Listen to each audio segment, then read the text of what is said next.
তার মধ্যে রোমান, শুভ্র আর নিলয়ের পাশে দাঁড়ায়। রোমান শুভ্রকে বলে ওঠে, শালা ভেবেছিলাম তোর আগে বিয়ে করব, বাট সেটা তো আর হলো না। তাই ভাবছিলাম তোর আগে বাপ হয়ে তোর মেয়ের সাথে আমার ছেলের বিয়ে দেবো, কিন্তু শালা আমরা বিয়েই করতে পারলাম না, তার আগেই তুই বাপ হয়ে গেলি। হোয়াট? রোমান। নিলয় হাসে। রোমান বলে, বাড়ির ভিতরে যা, তাহলেই বুঝতে পারবি। আমরা মিষ্টি আনতে যাচ্ছি। শুভ্র বাড়ির ভেতরে যায়। হানা বেগম সোফায় বসেছিলেন। শুভ্রকে দেখে উঠে দাঁড়ায়। খুশিতে গদগদ হয়ে শুভ্রের সামনে আসে। এসেই বলে, দাদু ভাই, তুই এত তাড়াতাড়ি খুশির খবর দিবি ভাবি নাই। এই না হলে চৌধুরী বাড়ির ছেলে। শুভ্র ভ্রু কুঁচকে তাকিয়ে আছে। সে আসলে বোঝার চেষ্টা করছে হচ্ছেটা কি। বাড়ির সবার মাথার তাজ ছিঁড়ে গেল নাকি? হেনা বেগম একটু লজ্জা লজ্জা ভাব নিয়ে বলেন, দাদু ভাই, তোকে দেখলেই তো দাদার কথা মনে পড়ে যায় রে। তোর দাদা যুবক ছিলেন, সে বিয়ের 3 মাসের মাথায় মা হবার সুখবর শুনতে পায়। আর তুই তো তার থেকেও ফার্স্ট। এই না হলে চৌধুরী বাড়ির ছেলে। দাদি, মাথা ঠিক আছে? পাগলের মতো কী সব বলছো? তোমরা কি সবার মাথার তার ছিঁড়ে গেছে নাকি? হেনা বেগম হাসি দিয়েই বলে, আমাদের তার ছিঁড়ে যায়নি রে। তবে খবরটা শুনলে তুই নিজেই তোর মাথার তার ছিঁড়ে পাগল হয়ে যাবি খুশিতে। হেনা বেগম পুনরায় বলে ওঠে, তুই বাবা হতে যাচ্ছিস দাদু ভাই। হোয়াট? মনে হচ্ছে কিছু জানিস না, হ্যাঁ? মাথা ঠিক আছে দাদি, কী সব বলছো? হ্যাঁ, আমার মাথা ঠিকই আছে। বলছিলাম না, খুশির খবরটা শুনলে তুই নিজেই পাগল হয়ে যাবি। দাদি কী সব বলছো? হ্যাঁ, আমি ঠিকই বলছি, তুই বাবা হতে যাচ্ছিস শুভ্র। স্টপ দাদি, তোমার নাতির সাথে আমার সেরকম কিছু হয়নি যে আমি বাপ হব। হ্যাঁ, কী সব বলছিস, হ্যাঁ? জমি তো চাষই করলাম না, তার আগে ফসল কোথা থেকে আসবে? বলেই শুভ্র সিঁড়ি দিয়ে নিজের রুমের দিকে যায়। হেনা বেগম শুভ্রের দিকে তাকিয়ে আছে। তার মাথায় ঢুকলো না শুভ্র কি বলে গেল। রোদ নীলার সাথে কথা বলছে আর আজকের ঘটনাগুলো সব বলছে। শুভ্র রোদের রুমের সামনেই দাঁড়ানো। রোদের সব কথাগুলোই তার কানে আসে। আর বলিস না নীলা, ঠিকমতো খাওয়া দাওয়া হচ্ছে না, তার জন্য হয়তো গ্যাস্ট্রিক হয়েছে, যেই কারণে কিছু খেতে গেলেই বমি আসে। আর নানু সেই সব কিছু অন্যদিকে নিয়ে যাচ্ছে। রোদ কথা শেষ করে পেছন ফিরে তাকায়। শুভ্রকে দেখে কিছুটা ঘাবড়ে যায়। শুভ্র রোদের দিকে তাকিয়ে আছে শান্ত দৃষ্টিতে। রোদ আর শুভ্রের চোখাচোখি হয়। রোদ কিছুটা অস্বস্তিতে পড়ে যায়। অন্যদিকে ফিরে রোদ ব্যালকনির দিকে যেতে নাই। এমন সময় শুভ্রের গম্ভীর কণ্ঠে বলে ওঠে, ওইখানে দাঁড়া রোদ। রোদের পা থেমে যায়। রোদ মাথা নিচু করে আছে। শুভ্র রোদের সামনে এসে দাঁড়ায়। তারপর বলে ওঠে, মিসেস রোদ, আপনি নাকি মা হচ্ছেন, আর সেটা আমি জানি না।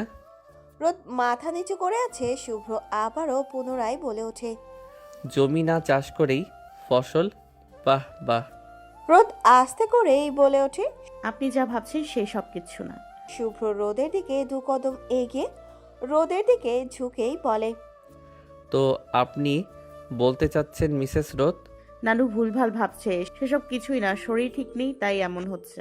শুভ্র সোজা হয়ে দাঁড়ায়। তারপর রোদকে উদ্দেশ্য করেই বলে, তো সেই কথাটা আপনার প্রাণপ্রিয় নানুকে বলেন গিয়ে। তা না হয় এখন তো পুরো বাড়ি মাথায় তুলছে, তারপর পুরো এলাকায় ঢোল বাজিয়ে বলতে যাবে। এ কথা বলেই শুভ্র রুম থেকে বেরিয়ে যায়। শুভ্র যেতেই রোদ জোরে জোরে শ্বাস নিতে থাকে। প্রাণটাই বেরিয়ে যাচ্ছিল। বিকাল 4:30। রুহি ছাদে আসে। এসেই দেখে রোমান ছাদের এক পাশে দাঁড়িয়ে আছে। রুহি জোরে ডাক দিয়ে বলে, এই পাগল! বলেই থেমে যায়। রোমান পিছন ফিরে তাকায়। রুহিকে দেখে মুচকি হাসে, কিন্তু রুহি তাকে কি বলে ডাকছে সেটা শুনেই রাগী রাগী ভাব নিয়ে বলে, এই মেয়ে, কাকে পাগল বলছো তুমি? হ্যাঁ, আসলে আসলে কি? হ্যাঁ, কথায় কথায় পাগল বলো? হ্যাঁ, আমাকে তোমার কোন দিক দিয়ে পাগল মনে হয়? সব দিক থেকে। মুখে মুখে আবার তর্ক করছো? আপনার মতো বিদেশি উগান্ডারের সাথে কে ঝগড়া করবে? হ্যাঁ, আমি উগান্ডা হলে তুমি কি? হ্যাঁ, আমি একটি সুন্দরী মেয়ে। হ্যাঁ, কি সুন্দরী বোঝাই যাচ্ছে। তুমি হচ্ছে কালো পেতনি, কালি একটা। রুহি রেগে গিয়ে বলে। আমাকে কালি বলবেন না, বলে দিচ্ছি। কালোকে কালো বলবো না তো কি বলবো? আমি কালো হলে আপনি ধলা ইঁদুর পচা আলু। রোমান চোখ বড় বড় করে তাকিয়ে আছে। এই মেয়ে, এসব কি বলছো? চিনো আমাকে? হ্যাঁ, চিনব না আবার? আপনাকে খুব ভালো করেই চিনি, আপনি একটা পচা আলু। এই শাওড়া শাওড়া গাছের কালো পেতনি। আর একবার যদি এসব বলেন তাহলে কিন্তু খারাপ হয়ে যাবে, বলে দিচ্ছি। রোমান রুহির সামনে গিয়ে একটু ভাব নিয়ে বলে। এই কালো পেতনি বললাম, এখন খারাপ কি করবে শুনি? হ্যাঁ, রুহি রাগে চোখে রোমানের দিকে তাকিয়ে 2 কদম পিছিয়ে থুথু মেরে ছাদ থেকে দেয় ভোদর। তাকে আর পাইকে যেতে যেতে রুহি বলে ওঠে। আমার সাথে লাগতে আসবেন না মিস্টার পচা আলু, তাহলে এরপর থেকে এর থেকে খারাপ কিছু হবে, বলে দিচ্ছি।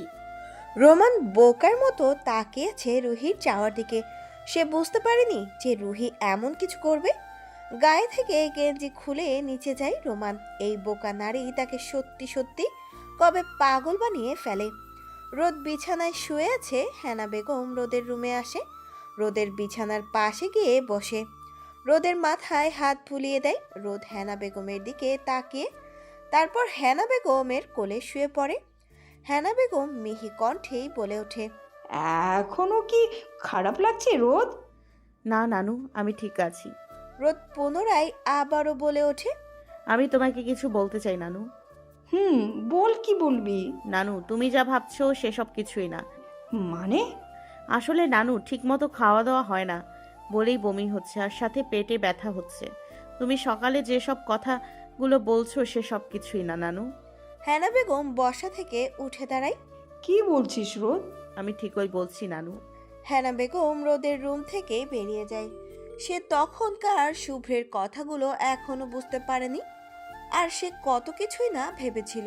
হেনা বেগমের মুখে অন্ধকার নেমে আসে। তার মানে রোদ আর শুভ্রের ভেতর কিছুই ঠিক হয়নি। অয়ন রোদের মা হওয়ার খবরটা শুনে কেন জানি তার সবকিছু অবিশ্বাস্য মনে হচ্ছে। সে কোনোভাবেই মানতে পারছে না এই সব কিছু। বুকের বাঁ পাশে ব্যথা হচ্ছে। একতরফা ভালোবাসাগুলো এমনই, কেউ একজন পাগলের মতো ভালোবেসে যায় আর অপর পাশের জন সেই ভালোবাসার কোনো মূল্য দেয় না। অয়ন আনমনেই বলে ওঠে। তোমাকে যখন প্রথম দেখেছিলাম রোদ, তখন মনে হয়েছিল আমার সব হারিয়ে যাওয়ার স্বপ্ন আমার সামনে এসে দাঁড়িয়েছে। তুমি আমার হলে কি খুব বেশি ক্ষতি হবে রোদ? আমি তোমাকে সারা জীবন আগলে রাখবো, কখনোই অবহেলা করব না, কখনোই নয়। হাসি বেগম আর রিয়া রাগে ফুঁসছে। এসব কি হচ্ছে? যেই শুভ্র রোদকে মানেনি, তাহলে রোদের পেটে সন্তান আসলো কি করে? আর এটা যদি সত্যি হয় তো রোদকে এই দুনিয়া ছাড়তে হবে। রিয়া আর হাসি বেগম পৈশাসিক হাসি দেয়। রাত 10টা। রোদ নিজের রুম থেকে বের হয়ে নিচে যাচ্ছিল। এমন সময় কারো ডাক আসে। পেছন ফিরে তাকায় রোদ। অয়ন পেছনে দাঁড়িয়ে আছে। রোদ কিছুটা ঘাবড়ে যায়। সেদিন রাতের কথা মনে পড়ে যায়। অয়ন ভাইয়ের জন্য শুভ্রতাকে অনেক বাজে কথা বলেছিল, এমনকি মেরেও ছিল। রোদ অয়নকে এড়িয়ে যেতে নাই। অয়ন গিয়ে রোদের হাতটা চেপে ধরে। রোদ হাত ছাড়াতে ছাড়াতেই বলে। অয়ন ভাই প্লিজ হাতটা ছাড়ুন। রোদ প্লিজ, আমার কিছু কথা আছে, একটু শোনো, তারপর ছেড়ে দেবো। আমি আপনার কোনো কথাই শুনতে চাই না। অয়ন ভাই প্লিজ ছেড়ে দিন আমায়। প্লিজ রোদ, একটু শোনো। আমি জানি শুভ্রকে তুমি ভালোবাসো, কিন্তু শুভ্র তোমাকে ভালোবাসে না রোদ। শুভ্রর কাছে তুমি কখনোই ভালোবাসা পাবে না। শুভ্র তোমাকে সারা জীবন কষ্ট দেবে। প্লিজ ভাইয়া হাতটা ছাড়ুন, আর এইসব বাজে কথা বলা বন্ধ করুন। রোদ প্লিজ, তুমি শুভ্রকে ডিভোর্স দিয়ে আমার কাছে চলে আসো, আমি তোমাকে অনেক সুখে রাখবো। রোদ এতক্ষণ কিছু না বলেও এইবার যেন আর অয়নের কথা সহ্য করতে পারে না। হাত ঝামটা দিয়ে ছাড়িয়ে জোরে থাপ্পড় বসিয়ে দেয় অয়নের গালে।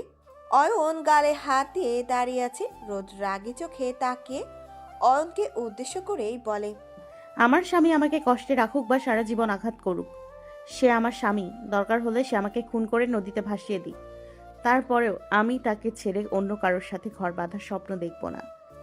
রোদের চোখ থেকে এক ফোঁটা পানি গড়িয়ে পড়ে। হাতের উল্টো পিঠ দিয়ে চোখের পানি মুছে আবারও বলে ওঠে। সে খারাপ হোক বা ভালো হোক, সে আমার স্বামী আর আমি তার স্ত্রী, এটাই সত্যি। রোদ প্লিজ আমাকে একটু বোঝো। রোদ হাত দিয়ে অয়নকে থামে, তারপর আবারও বলে, আমার স্বামী ব্যতীত অন্য পুরুষ আমার জীবনে আসার আগে যেন আমার মৃত্যু হয়। মরীচিকার পিছনে ছুটছেন অয়ন ভাই। ভুল জায়গায় নিজের মূল্যবান সময় নষ্ট করবেন না। ভালোবাসা কি ভুল রোদ? ভালোবাসা ভুল নয়, তবে ভুল মানুষকে ভালোবাসা ভুল। সবকিছু জেনে শুনে একজন বিবাহিত মেয়েকে ভালোবাসা ভুল। রোদ একটু থেমে আবারও বলতে শুরু করে, অয়ন ভাই, শুভ্র ভাইয়ের সাথে আমার জীবন জড়ানো। এক জীবনে সে ব্যতীত অন্য পুরুষকে আমি চাই না। আমি তার বাম পাঁজরের অর্ধাঙ্গিনী, আর সে আমার স্বামী।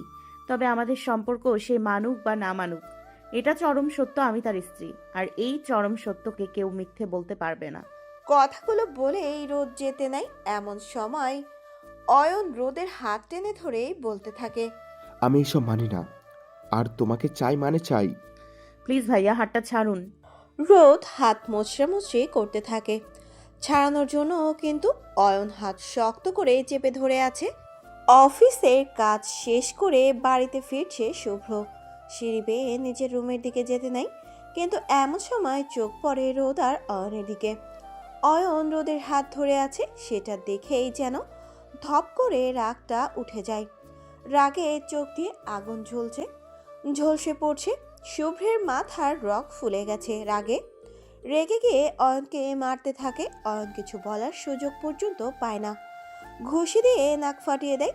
নাকে হাত দিয়ে নিচে পড়ে আছে অয়ন। রোমান তাড়াতাড়ি এসে শুভ্রকে থামায়, শুভ্রকে অন্যদিকে ঠেলে দিয়ে রোমান গিয়ে অয়নকে ধরে নিজের রুমে নিয়ে যায়। বাড়ির মানুষকেও এই বিষয়টা জানলে সমস্যা হবে।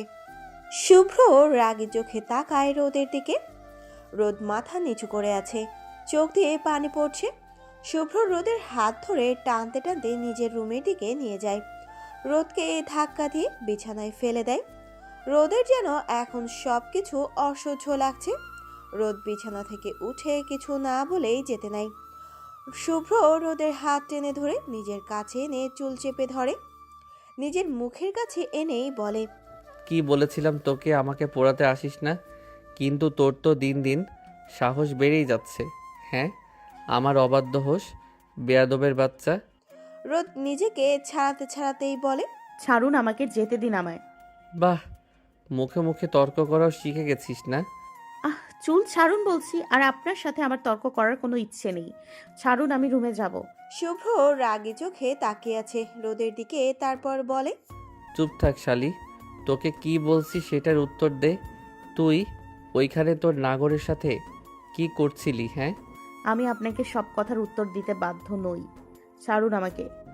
অবশ্যই বাধ্য তুই, আমার সব কিছুতেই বাধ্য। না, আমি বাধ্য নই, যেতে দিন আমায়। কোথাও যেতে পারবি না তুই, তোকে এইখানে থাকতে হবে। আমি আপনার মতো লোকের সাথে থাকবো না, ছাড়ুন। বলেই রোদ শুভ্রকে ধাক্কা দিয়ে সরিয়ে দেয়। শুভ্র আর নিজেকে শান্ত রাখতে পারে না, ঠাস করে চর বসিয়ে দেয়। রেগে গিয়ে ধাক্কা দিয়ে বিছানায় ফেলে দিয়ে রাগে রিরি করতে করতেই বলে, তোর আজকে থেকে এইখানে থাকতে হবে, তোর ইচ্ছে থাকুক বা না থাকুক। আর যদি থাপ্পড় না খেতে চাস তো চুপচাপ এখানে থাক। কথাগুলো বলে শুভ্র আর দাঁড়ায় না, রাগে ধপ পা ফেলে রুম থেকে বেরিয়ে দরজা লক করে চলে যায়। রোদ দৌড়ে গিয়ে দরজা ধাক্কাতে থাকে, কিন্তু কোনোভাবেই কেউ দরজা খুলছে না, আর না কারো সারা শব্দ পাচ্ছে। রোদ কাঁদতে কাঁদতে দরজা ঘেঁষে বসে পড়ে। সে কোনোভাবেই এই মানুষটার সাথে একই রুমে থাকতে চায় না। শুভ্রের দেওয়া প্রতিটা আঘাত সে চাইলেও ভুলতে পারবে না, আর না একসাথে কখনো থাকতে পারবে। শুভ্র ছাদে দাঁড়িয়ে আছে, হাতে সিগারেটে। শুভ্র নিজেই বুঝতে পারছে না তার সাথে হচ্ছে কি, কেনই বা এমন করছে সে রোদের সাথে। হঠাৎ পেছন থেকে রোমান শুভ্রের কাঁধে হাত রাখে। শুভ্র পেছন ফিরে তাকায়, রোমানকে দেখে আবার আগের মতো দাঁড়ায়। রোমান শুভ্রের পাশে দাঁড়িয়ে বলে ওঠে, কেন করছিস এমন শুভ্র? এই তো বলেছিলি যে রোদকে ভালোবাসিস না, তাহলে কেন অন্য কারোর সাথে দেখে সহ্য করতে পারিস না? বাজে কথা বাদ দে রোমান। এইসব মোটেও বাজে কথা না শুভ্র, তুই রোদকে ভালোবেসে ফেলেছিস, আর যার জন্য এমন করছিস। তুই ভুল ধারণা নিয়ে আছিস, ওই মেয়ের প্রতি আমার কোনো ভালোবাসা নেই। তাহলে এসব কেন করছিস? আর রোদকে কেনই বা নিজের রুমে আটকে রেখেছিস? ইচ্ছে হয়েছে তাই। আর ওই মেয়ে কষ্ট দেবার জন্য হলেও আমার প্রয়োজন ওকে। আমি কষ্ট দিব, ও কাঁদবে, তবুও ওকে আমি অন্য কারো কাছে যেতে দিব না, আর না অন্য পুরুষের ছায়া ওর জীবনে পড়তে দিব। শুভ্র কথাগুলো বলে আর দাঁড়ায় না, ছাদ থেকে নিচে চলে আসে। রাত 12টা। রুমে ঢুকতেই চোখ পড়ে রোদের দিকে। ফ্লোরে 2 হাতের উপর মাথা দিয়ে ঘুমিয়ে আছে। গায়ে একটা সাদামাটা 3 পিস, তারপরও সৌন্দর্য যেন কম পড়ছে না। শুভ্র ধীর পায়ে গিয়ে রোদের পাশে এক হাঁটুতে ভর দিয়ে বসে। কান্না করার জন্য চোখ মুখ ফুলে লাল হয়ে আছে। ঠোঁট দুটো কিছুক্ষণ পর পর কেঁপে উঠছে। শুভ্র অপলক দৃষ্টিতে তাকিয়ে আছে রোদের দিকে। কেন কোনো একজন কবি গিয়ে বলেছিল, যখন কেউ ঘুমায় তখন তাকে সব থেকে নিষ্পাপ দেখায়। রোদকে কোলে করে নিয়ে বিছানার ওপর শুয়ে দিয়ে রোদের দিকে এক পলক তাকিয়ে ওয়াশরুমে চলে যায়। ফ্রেশ হতে 10 মিনিট পর ফ্রেশ হয়ে বের হয়। বিছানার ওপর এক নজর তাকায়, তারপর রুম থেকে বেরিয়ে যায়। সকাল 10টা। রোদের ফোনে কল আসতেই ফোন কানে নিয়ে কথা বলতে যাবে এমন সময় কারো কান্নার শব্দে থমকে যায় রোদ। বুকের ভেতর ধক করে ওঠে। কাঁপা কাঁপা কণ্ঠেই বলে ওঠে, ঠিক আছিস তুই নীলা? এভাবে কাঁদছিস কেন? ঠিক আছিস তুই? নীলা কাঁদতে কাঁদতেই বলে, আমি ঠিক আছি, কিন্তু আমাকে বাড়ি থেকে বের করে দিচ্ছে রোদ। আবার কি আকাম ঘটিয়েছিস তুই? হ্যাঁ, আমার কোনো দোষ নেই রোদ। এমনি এমনি তো আর আঙ্কেল আন্টি তোকে বাসা থেকে বের করে দেবে না। আগে বল কি আকাম ঘটিয়েছিস? নীলা কাঁদো কাঁদো স্বরে বলে ওঠে, আমাকে দেখতে আসছিল কালকে। তোকে দেখতে আসছে আর আমাকেই বলিসনি? কি করে বলবো, আমার মাথা। হ্যাঁ, আমি নিজেও জানতাম না যে আমাকে দেখতে আসবে। হুট করে আম্মু এসে বলে আমাকে নাকি দেখতে আসবে। আমি প্রথমে না বলি, কিন্তু তারা কেউ আমার কথা শুনছিল না, জোর করছে। আর আমাকে জোর করলে যা হবার তাই হয়েছে। বিয়ে করে নে, সমস্যা কি? রোদ, তুই চাস আমার মতন একটা সুন্দরী মেয়ে এই সরকারি বুইড়া টাকলাকে বিয়ে করি? হ্যাঁ। তুই কি করেছিস পাত্রপক্ষের সঙ্গে? আসলে বাসায় ঢোকার আগে ছাদ থেকে পচা ডিম ছেলে আর ছেলের বাবা মার গায়ে মেরেছি, আমি আর আমার ছোট ভাই। তারপর কি হয়েছে? পাত্রপক্ষ বাড়িতে ঢোকার আগেই পালিয়েছে। রোদ হাসতে হাসতেই বলে, তুই এটা ঠিক করিসনি নীলু। থাম তো তুই। পাত্রপক্ষ আব্বুর সাথে অনেক রাগারাগি করেছে, বিয়ে ভেঙে দিয়েছে। আব্বু আমার উপরে সন্দেহ করে আমার ছোট ভাইকে ধমক দিয়েছে। তারপর আমার ছোট ভাই সব বলে দিয়েছে। আব্বু আম্মু রাগ করে আমাকে বাসা থেকে বের করে দিয়েছে। এখন আমি কোথায় যাব রোদ?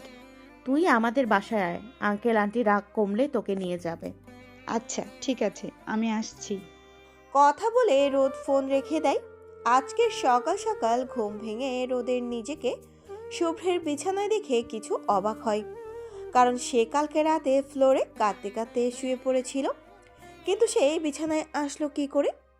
রোদ আশেপাশে তাকিয়ে কিন্তু শুভ্রকে কোথাও দেখতে পায় না।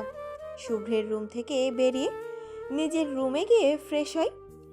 এখন সময় বিকাল 5টা। নীলা অনেক আগেই এসেছে দুপুরের দিকে, তবে নিলয় গাধাটার সাথে দেখা হয়নি। রোদ নীলা রুহি মিলে অনেকক্ষণ গল্প করে।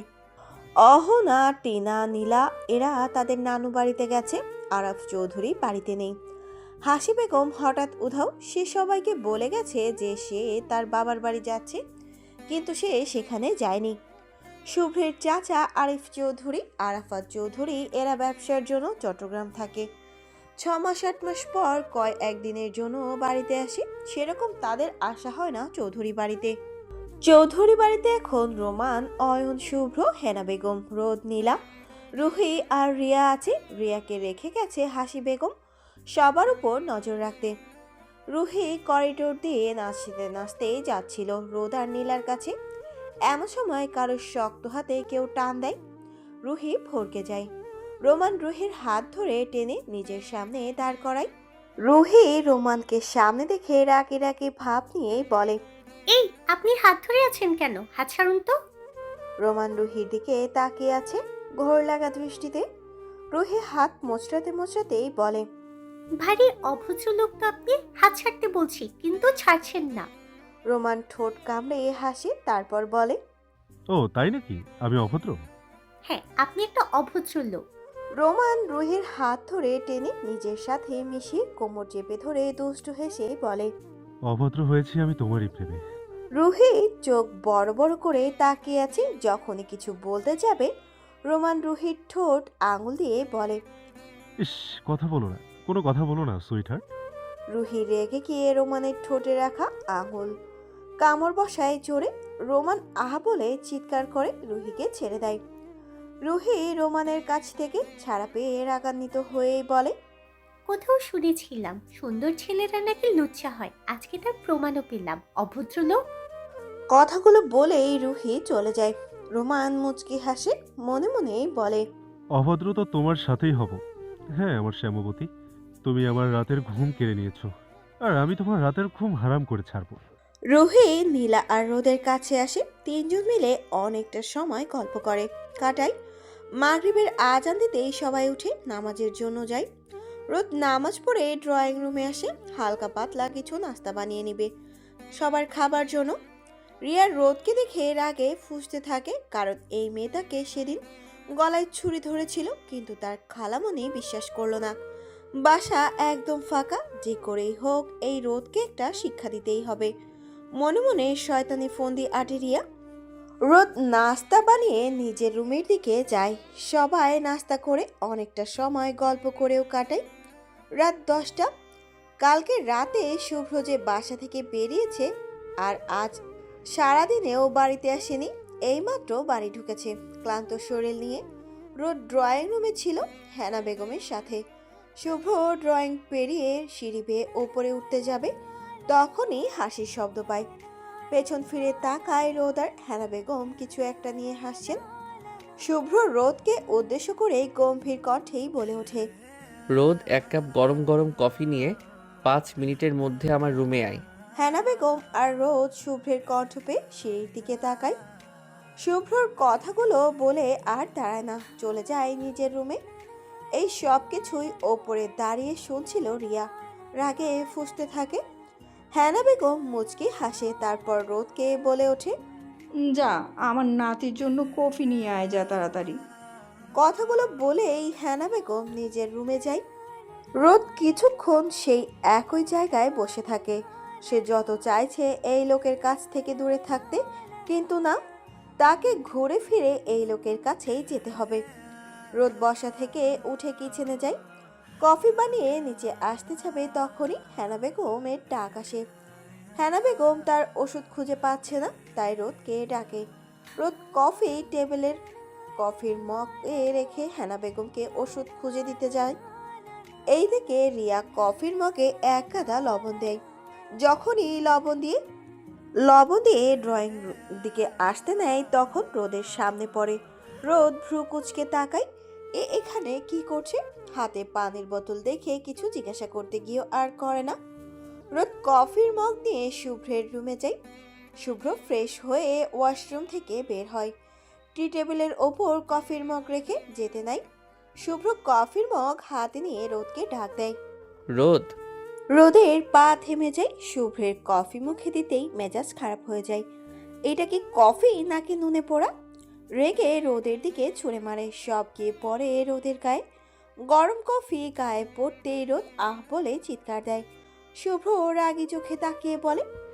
এই রকম জঘন্য কফি খাইয়ে আমাকে মারতে চাস না? রোদ টলমল চোখে তাকিয়ে আছে শুভ্রের দিকে। শুভ্র রোদের দিকে যখনই এগিয়ে আসতে নেয়, রোদ দৌড়ে রুম থেকে বেরিয়ে যায়।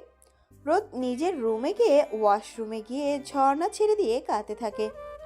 রোদ জামা খুলতেই ফর্সা পেট লাল হয়ে আছে, হাতেও কিছু পড়েছে, সেই সব জায়গা জ্বলছে। সেদিন রাতের বেল্টের আঘাতগুলো এখনো কাছে হয়ে আছে, এক এক জায়গায় দাগ হয়ে আছে। আমি আপনার করা বাজে ব্যবহার অত্যাচারগুলো ভুলতে চাইলেও আপনার দেয়া আঘাতগুলো বারবার মনে করিয়ে দেয় আমায়। চাইলেও আমি ভুলতে পারি না। শুভ্র ব্যালকনিতে দাঁড়িয়ে আছে। হঠাৎ ফোনে কল আসতেই রিসিভ করে কানে ধরে। শুভ্র ফোন কেটে তাড়াতাড়ি বেরিয়ে যায় বাড়ি থেকে। 1 ঘন্টা পর হসপিটালের সামনে গাড়ি থামে। গাড়ি থেকে বেরিয়ে শুভ্র হসপিটালের ভেতরে যায়। কিছুক্ষণ আগে হসপিটাল থেকে কল আসছিল। সেই দিন সেই মহিলার বিষয়ে শুভ্র এতদিন ফোন দিয়ে খোঁজ খবর নিছে। ডাক্তার বলেছে জ্ঞান ফিরলে শুভ্রকে জানাবে। মহিলাটির জ্ঞান ফিরেছে, কিন্তু তার অবস্থা খুব খারাপ। শুভ্র হসপিটালের করিডোরে আসতেই ডক্টর আহান কেবিন থেকে বেরিয়ে আসে। চিন্তিত হয়ে শুভ্রর কাছে এসে বলে, এই রুগী কি পরিচিত? শুভ্র ভ্রু কুঁচকে তাকায় ডক্টর আহানের দিকে, তারপর বলে, না ডক্টর। রোগী শুধু শুভ্র নামে কাউকে ডাকছে, আর রোগীর রিপোর্ট দেখে মনে হচ্ছে যে সে এর আগেও তার মাথায় গভীর আঘাত পেয়েছিল, যার জন্য তার স্মৃতিশক্তি ছিল না, আর সেই আঘাতের জায়গা আবার আঘাত পেয়েছে। রোগীর বাঁচার চান্স খুব কম। শুভ্রের নিজেকে খুব অপরাধী মনে হয়, তার জন্য একজন মানুষ মৃত্যুমুখে। ডক্টর আহান আবারও বলে ওঠে, মিস্টার শুভ্র, আমার কেন জানি মনে হচ্ছে আপনার পরিচয় কেউ হতে পারে। আপনি দেখা করুন। কথাগুলো বলেই ডক্টর আহান চলে যায়। ডক্টর চলে যেতেই শুভ্র ক্যাবিনে দরজা খুলে ভেতরে ঢুকে সামনে তাকাতেই দেখে দুইজন নার্স মহিলাটির দুই দিকে দুই হাত ধরে রেখেছে। মহিলা মুখ থেকে শুভ্র শুভ্র নাম ধরে ডাকছে। শুভ্র ভ্রু কুঁচকে তাকিয়ে আছে। সামনে আরো দু কদম এগিয়ে যায়। মহিলার সামনে যেতেই শুভ্রর চোখ বড় বড় হয়ে যায়, যার কাঁপা কাঁপা কণ্ঠেই বলে ওঠে, রহিমা খালা, আপনি এখানে? কারো কণ্ঠস্বর পেতে সাথে সাথে সামনে তাকায় মহিলাটি। শুভ্রকে দেখেই চুপ হয়ে যায়, কাঁপা কাঁপা হাত বাড়িয়ে দেয় শুভ্রের দিকে। শুভ্র হতবাক, এত বছর পর রহিমাকে এখানে দেখে। রহিমা কাঁপা কাঁপা কণ্ঠেই বলে ওঠে, তুই শুভ্র বাবা? শুভ্র মাথা নাড়ায়। রহিমা কাঁপা কাঁপা হাতে শুভ্রের হাত চেপে ধরে। মুখ থেকে অক্সিজেন মাস্ক খুলে আস্তে আস্তে কিছু বলে ওঠে, শুভ্র বাবা, আল্লাহ হয়তো সত্য জানানোর জন্য এখনো আমাকে বাঁচিয়ে রেখেছে। কথাগুলো বলতে বলতে চোখ ভিজে ওঠে। শুভ্র অস্থির হয়ে বলে ওঠে, খালা আপনি শান্ত হন, আগে সুস্থ হন, তারপর আপনার সব কথা শুনবো। না বাবা, আজ না বলতে পারলে আমি আর কখনোই বলতে পারবো না। আমার আর সময় নেই বাবা। সব কিছু তোমাকে বলে যেতে না পারলে আল্লাহ আমাকে ওপারে মাফ করবে না। শুভ্রের কপাল কুঁচকে আসে। কি এমন সত্যি বলতে চায় যা সে জানে না? রহিমা কাঁপা কাঁপা কণ্ঠেই বলে ওঠে, তোমার মাকে রোদ খুন করেনি, আর না রোদের কোনো দোষ ছিল। তোমাকে আমি মিথ্যে বলেছিলাম বাবা। শুভ্র বসা থেকে উঠে পড়ে, হাত পা কাঁপছে তার। কাঁপা কাঁপা কণ্ঠেই বলে ওঠে, খালা আপনি এসব কি বলছেন? রহিমার চোখ দিয়ে পানি পড়ছে, শ্বাস বেড়ে গেছে। জোরে জোরে শ্বাস নিতে নিতেই বলে, বাবা, সেদিন আমি লোভে পড়ে মিথ্যে বলেছিলাম, যার জন্য শাস্তি আমি পেয়েছি। আর তোমাকে যে ছবিগুলো দেখানো হয়েছিল সব কিছু মিথ্যে ছিল বাবা। আমি আমার পাপের শাস্তি পেয়েছি, তোমরা আমায় মাফ করে দিও। শুভ্র রহিমার কাছে গিয়েই বলে, খালা, রোদ যদি কিছু না করে থাকে তাহলে কে করেছে এইসব? বলো খালা, কে আমার মায়ের খুনি? আর কেন বা রোদের নামে মিথ্যা বলেছ? রহিমা চারদিক অন্ধকার হয়ে আরো জোরে জোরে শ্বাস নিতে নিতেই বলে, তোর সব থেকে আপনজন এই সব করেছে। রোদকে তোর থেকে দূরে করার জন্য এই সব করেছে ওরা সবাই মিলে। তোর মা বাবাকে, তোর আর কিছু বলতে পারে না। শুভ্র চোখ লাল হয়ে আছে, হাত পা থরথর করে কাঁপছে। রহিমা খালাকে চিৎকার করে ডাকে, কিন্তু কোনো সারা শব্দ পায় না। এই প্রথমবার শুভ্রের বুকে হাহাকার সৃষ্টি হয়। পুরো শরীর থরথর করে কাঁপছে। তার মনে পড়ে যায় রোদের প্রতি করা প্রতিটি অন্যায়। শুভ্রের চিৎকারে ডক্টর এসে বলে, রোগী আর বেঁচে নাই। শুভ্র ধপ করে নিচে বসে পড়ে। ডক্টর নার্স শুভ্রকে এমন দেখে অবাক হয়ে তাকিয়ে আছে। তারা যতদূর জানে এই শুভ্র চৌধুরী অনেক শক্ত মনের মানুষ, অনেক কঠোর। তাকে এইভাবে ভেঙে পড়তে দেখে কিছু নার্স যায় তুলতে, শুভ্র হাত দিয়ে থামিয়ে দেয়। রাত এখন 12টা। অন্ধকার রুমে বসে আছে শুভ্র। হাত দিয়ে রক্ত পড়ছে, পুরো ফ্লোর বেয়ে বেয়ে যাচ্ছে। হাত থেতলে ফেলেছে। রুমের দেয়ালে রক্ত লেগে আছে। শুভ্র চোখগুলো লাল, শার্ট এলোমেলো, চুলগুলো অগোছালো। এই অবস্থায় শুভ্রকে দেখলে যে কেউ ভয় পাবে। শুভ্র এত কিছু করেও যেন রাগ কমছে না। রাগে আবারও দেওয়ালে ঘুষি দিতে থাকে। হাত দিয়ে গল গল করেই রক্ত পড়ছে। শুভ্র চিৎকার করে বলতে থাকে, এই হাত দিয়ে আমি আমার ছোট্ট ফুলটাকে আঘাত করেছি। এই হাত আমি রাখবো না। এই হাত কি করে পারলাম এতটা নিষ্ঠুর হতে?